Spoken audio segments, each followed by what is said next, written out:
Hi, everyone, and welcome to TSPN. We have a news in depth format today, and I'm very lucky to be with Congressman Tom McClintock again. How are you doing? Great, Tom. Thanks for having me. I'm really glad to have you here, and I'm glad to offer you a chance to step up to the microphone and talk to the people here in Amador County. But of course, we're also on the web, so we can get outside of our district here as well. And I think I'm going to start off saying I think the Republicans need to step forward to microphones a lot of the time and get our positions. And I've told people I'm a conservative, so I can't pretend I'm not. So the president does a very good job at communicating all the time his messages and things. But it seems like the Republicans do have a rap, and it's probably pretty well deserved by now, of not messaging correctly. You started off the year, I believe, with a big, what did you call that, a conference that you went to, or a... They called it a retreat, which is a rather disturbing name for a conference of congressmen trying to bring our spending under control. Okay. And of course, we're probably going to be talking quite a lot of bringing spending under control, especially with the sequester being on everyone's mind. I think it's probably 9 days away when we're taping this, and every day it gets closer. How would you like to start off with talking about the sequester, Tom? Well, I oppose the sequester for two reasons. First of all, it was less than a third of what Standard & Poor's was warning was the minimum deficit reduction necessary to maintain our AAA credit rating. And secondly, I pointed out at the time that it cuts disproportionately from defense. I do not favor across-the-board cuts whenever they can be avoided, because they treat our highest priorities the same as our lowest priorities. That's the lazy man's way of budget cutting. But having said all of that, at this point, the sequester is now the only tool that we have to reduce the growth of spending. And I want to emphasize that. We keep hearing about cuts. If you want to know everything there is to know about the federal budget mess, you need to know three numbers: 39, 37, and 64. 39% is the increase of inflation in population over these past 10 years. 37% is the increase in revenue in the same period. That's despite the recession, despite the Bush tax cuts, and before this recent round of major tax increases. Our revenues had pretty much been keeping pace with inflation and population growth. The third number is what's killing us: 64%. That's the increase in federal spending in the same period. That's at almost twice the rate of inflation and population growth. So after that huge increase in spending, the sequester actually only restrains the budget to 0.5% growth next year. It doesn't actually cut. It simply reduces the increase to about 0.5%. Okay. Well, for our viewing audience, I'm going to have the Congressman here for four 12-minute segments. So we'll have some good time. So why don't we go over some of the numbers for the sequester? Maybe we'll even go a little bit back into the history of the sequester. It seems that today we're hearing, or today I had heard on the way in that, say on November 11th, 2011, so that was when early Obama's probably starting to campaign, although he seems to always be campaigning, but at that time he said if anybody's going to, try to adjust that sequester or do anything to make that not happen, he was going to veto it. I think his words were, "I'll veto it," and basically said there's not going to be any easy off-ramps, for this sequester. And now that it's time for the sequester, it's like the worst thing in the world. I don't get that part either. As I said, that it is the only tool we now have available to at least restrain the growth of federal spending. Now, I met with officials from Standard & Poor's just a few weeks ago. And in fact, I met with the head of sovereign debt ratings, so the guy that makes the final decision over the sovereign debt rating of the country. His point was this: we opposed the Budget Control Act because it was only a fraction of what was necessary to maintain the AAA credit rating. But at least the sequester was a step in the right direction.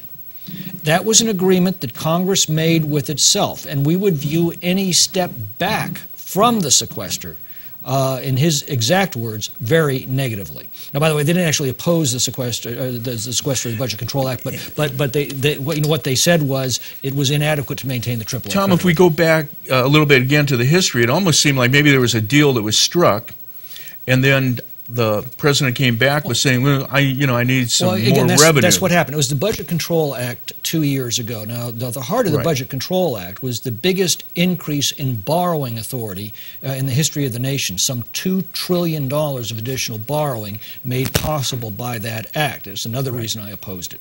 And the whole idea was this, though. We are going to at least reduce the projected budget deficit by $1.2 trillion, and we're going to do that through a super committee. And the super committee was a farce to begin with, but that was the plan. They then said, if that fails, then we're going to go to automatic across-the-board cuts. That's the sequester. The super committee failed, and now the sequester, it's time to actually implement at least those reductions in the growth of federal spending. And now everybody is saying it's the worst thing in the world. Well, the worst thing in the world would be for us to continue down the path that we have been on, because at the end of that path lies the financial collapse of the United States government. And if you want to know what that looks like, watch what's going on in Greece right now. Okay, so that I think you hit on that. I had is the big problem. I mean, it seems like, yesterday the president came out and spoke very forcefully about all of the problems that the sequester would happen, how it would hurt everything, and basically it was like at the end of the sky is falling kind of a speech. Well, again, across-the-board cuts are not the most intelligent way to make cuts, but at the moment, as I said, it's the only tool we have. Right. Well, my point was going to be is that we seem to hear that quite often, that this is the end. This is a really big crisis. We're going to have to do something really fast here and get something done, and we'll worry about the big crisis later. But that seems to be my point. Maybe you could speak to that a little bit, and then I say it's always the short-term kind of a big crisis, if it is a huge crisis. But we're not looking, as you tried to point out, the big crisis would be when the economy could fail. Well, and keep the proportions in mind. We've had a 64% increase in federal spending over the past 10 years, at twice the rate of inflation and population. The sequester simply limits the next year's growth to 0.5% increase in the federal budget. Not even cuts. Right. That hardly seems to me like the end of Western civilization, and yet that's what we keep hearing. Okay, I hear the president basically say that he's cut, I believe, like $2.2 trillion. I might have that number wrong. Yeah, I saw that. Maybe in it the changes State of the a lot. Union address, he made that claim. $2.5 trillion was the claim. Where are those cuts? Well, let's put this to the smell test. When he became president, the national debt was about $10.5 trillion. Today, it is $16.5 trillion. Where are the cuts in the national debt? I don't see them. What he's talking about are future cuts that might or might not happen, and that's no way to do your budgeting. Okay, and of course, bring up the word budget, it's very hard to know where to cut or to do anything, it would seem to me like, if you don't have any hard and fast the dirty numbers little anywhere. Secret about the federal budget and balancing it. We could shut down the entire federal government tomorrow, send the military home, lock, stock, and barrel, shut down every federal office, fire every federal employee. That still would not be enough to balance the federal budget, because just the entitlement spending, the automatic spending like Social Security, Medicare, Medicaid, interest on the debt, other social welfare spending, just those components of the federal government by itself are consuming more than the entire revenues of the government. So we are not going to balance the budget without serious entitlement reform, and that is an absolutely essential task, because we're already being warned by the Medicare actuary that within 12 years the Medicare system will bankrupt. Within 20 years, we're being warned by the Social Security Trust Board of Trustees that it will bankrupt, and the failure of those systems will come at the distress of an entire generation that has made all of its financial plans throughout its entire life based upon the promises that the government's made. Right, and I wanted to point out, Tom, when you're saying those, and for people that maybe just hear you as a politician who's talking things, those people that you were talking about are the people that manage those programs, I mean, or the actuaries for those programs that are doing their fiduciary duty to warn people of saying, you're looking forward to your Social Security. Well, Yeah. it's not going to be there unless we do something. And I've heard some politicians say, oh, well, leave Medicare alone. Well, when they say that, what they really mean is I'm content to watch Medicare collapse on an entire generation just 12 years down the road. Right. When they say, oh, Social Security, that's 20 years away, why worry about it? Because every year that we delay in putting that system back on a sound actuarial basis, the changes that will have to be made are going to be all the more draconian. Okay, and we have a minute before we go to break, and I'd like to point out it's the Republicans that are trying to save Social Security, probably in a way like from itself, and the other entitlement programs, so that there is something there.